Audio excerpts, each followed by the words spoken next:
তায়েফের সেই হালিমাতুস সাদিয়া আমার নবী মুহাম্মদ সাল্লাল্লাহু আলাইহি ওয়াসাল্লামকে লালন পালনের দায়িত্ব নেওয়ার পরে হযরত হালিমার ঘরে আরেকটা সন্তান ছিল, দুধ খানেওয়ালা আরেকটা দুধের সন্তান ছিল, তার নাম ছিল আব্দুল্লাহ। কি ছিল? আব্দুল্লাহ।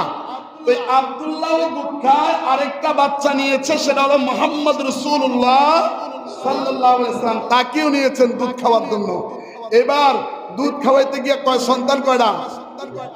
এবার হযরত হালিমাতুস সাদিয়ার দুধ খাওয়ার বদল ব্যবস্থা, স্তন কয়টা? কয়টাও? দুইটা।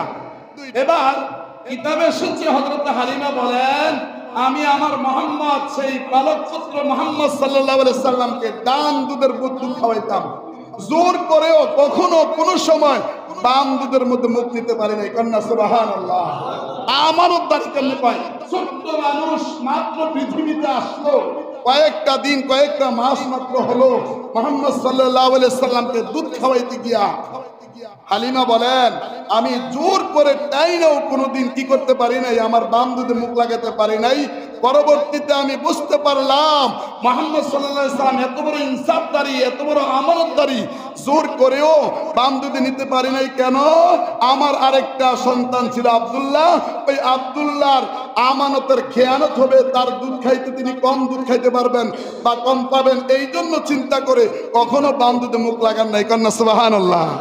আর আমরা যদি ভাইয়ের সম্পদ ভাই ফাইয়ার হলে কি কন? আছে না নাই? এই ধরনের আল্লাহর ওলি সমাজে আছে না নাই? আপনার বাপের সম্পদ আপনার সমান সমান পাওয়ার পরে আর একটু বেশি নিতে চায়, আছে না নাই? আর বাপ মারা গেলে বাতিজা এতিম মানুষ, ভাইও নাই, এতিমের দেবারে খাওয়ান না লোক, আছে না নাই? তাহলে এটা কি আমানতদারি হইল? আমার নবী ছিলেন সবচেয়ে বড় আমানতদারি। আপনি কখনো পশ্চিম কালেও আপনি বিন্দু পরিমাণ এদিক সেদিক করলেই আমানতের খেয়ানত হবে। রাসূলের আদর্শ রূপে গুলি করলেন, গুলন্ডিত করলেন, আপনি নবীর উম্মত থেকে খারিজ হয়ে যাবেন।